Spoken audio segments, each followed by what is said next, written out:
Thank you, Mr. President. I have to say I feel rather sorry for both of the guests on the opposition here, because I myself am a Catholic, and yes, in fact, I was looking longingly, wistfully, if you will, over the menu at dinner, realising it was a Friday and I couldn't have any of the delicious meat on offer.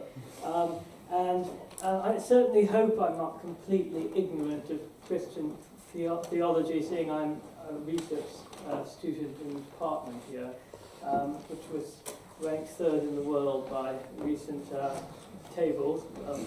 Take that for what you will. And so,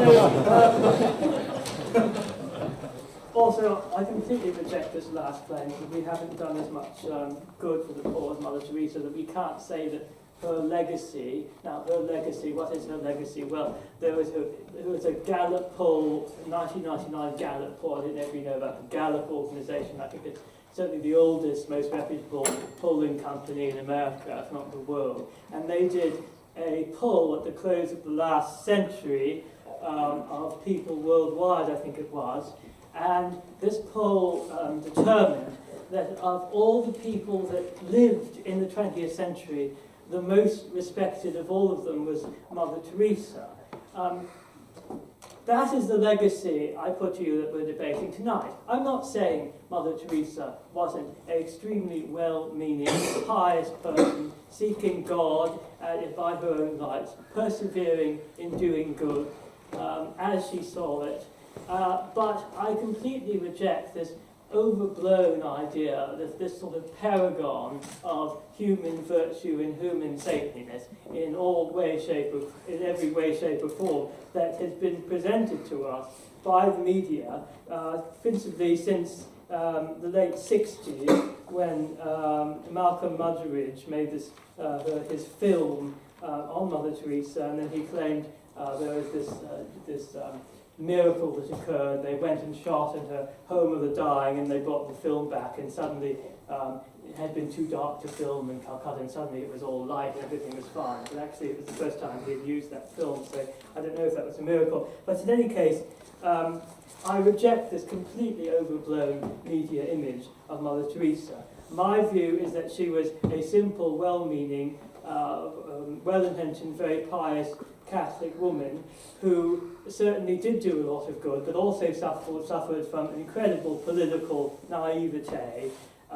and certainly was not the best administrator of the funds of her charity, and was completely, well, I would say her political naivete got to the point where it did actually do some damage in the fact that certain things that had to be put right, certain injustices in society, were ignored, and indeed it was encouraged by her that they should be ignored as a result of her comments.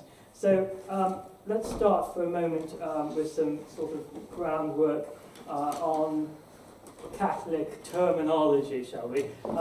Mother Teresa was canonized a few years ago. 2017, what was that? 2016.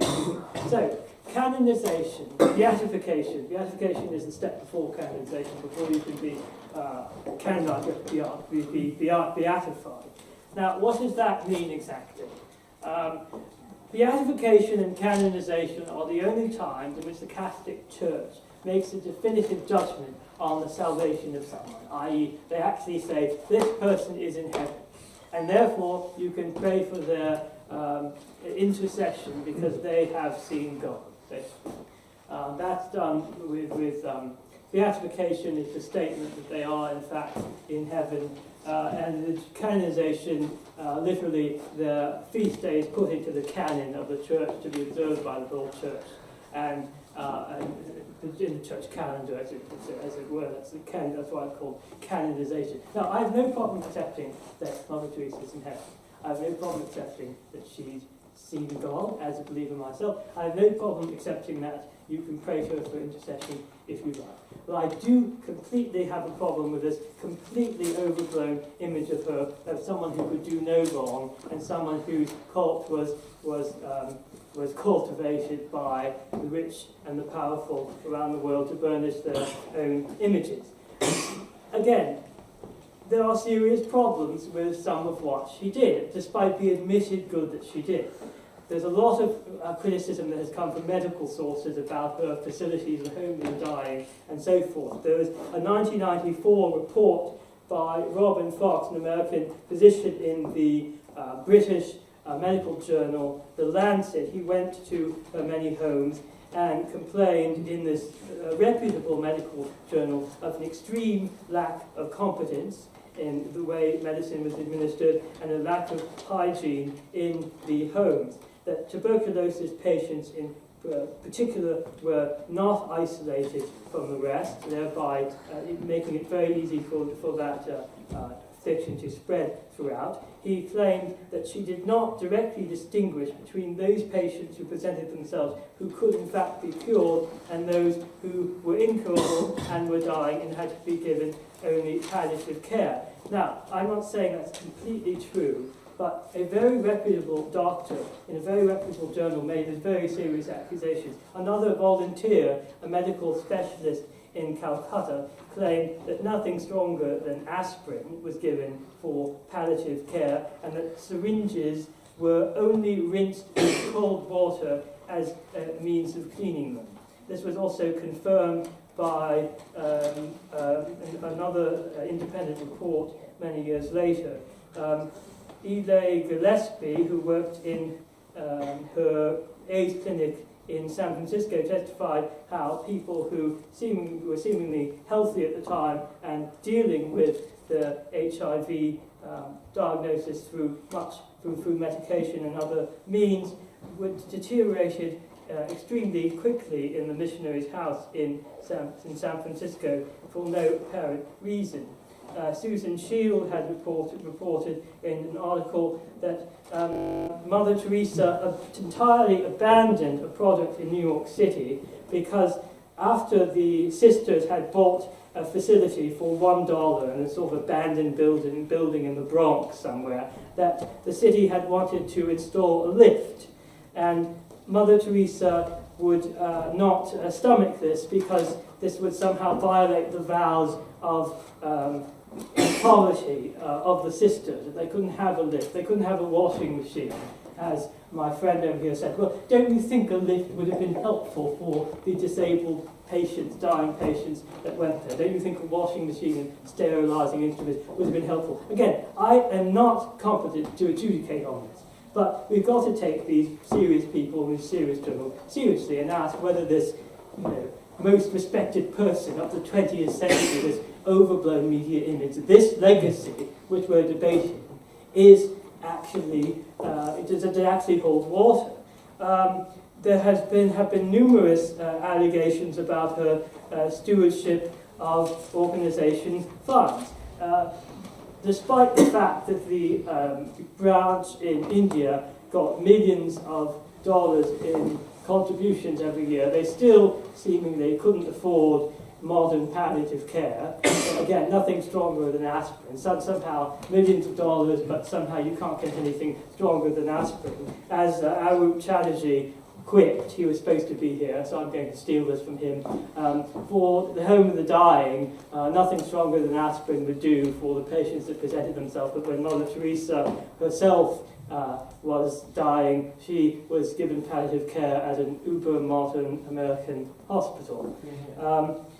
Then there's the infamous incident, well, again, I'm not going to adjudicate, but some serious people had problems with this, and she's on video saying this. We might remember, well, you're not going to remember, you're too young, but in 1984, the Carbide Union plant in Bhopal in India exploded, and 2,500 people were killed. That's, by the way, almost as many people as were killed on September 11th. In New York City in the Twin Towers. It was well known that safety regulations were inadequate and that lax oversight was largely to blame for this incident. Instead of calling on the authorities to be better in their safety regulations and to put the health and the well-being and the life and the human dignity of their employees first, Mother Teresa only said to the cameras, it was an accident, we have to forgive, or something to that extent. Now, if she really valued human dignity and human life as much as she says, maybe she would have said a little more than that. Again, I am not capable of adjudicating on balance whether that should tarnish her whole legacy. My personal view is that it shouldn't, but that is something we have to grapple with. Then there's her calling the brutal dictator of Haiti, Jean-Claude Duvalier, who once he gave her the Légion d'honneur of the state of Haiti, a brutal dictator who had locked up thousands of journalists and killed thousands of people in his ascent to power, a great friend of the poor, which she, award she also gave to the Albanian dictator mentioned here, Enver Hoxha, another how do you pronounce it? Hodja, excuse me. Yes, but he surely wasn't a nice man. And she put a flower on his tomb when he died, and apparently she was a friend of the poor too. And then there's the question of all the millions and millions that went to India, went into her homes in India, and yet somehow the palliative care was still remedial. Now, these are the accusations I've summarised. I'm not there to adjudicate them. I'm putting them before you that this legacy, this mythical vision, this paragon of saintliness that we have, is completely blown out of proportion. I don't want to respect that legacy. I want to respect the legacy by her own lights, a legacy of a pious woman who was by her own lights serving God and trying to do good, but who was extremely naive and who was not able to manage the organisations that she founded with the best heart in the world to the level they should be, and who was not able to take account to the authorities when she should have done on serious matters affecting human life and human dignity. I put that to you as a balanced case for Mother Theresa, one that was unbalanced, a life of good, but which absolutely is not commensurate with the legacy bequeathed to us. And for that reason, I urge you to oppose the motion.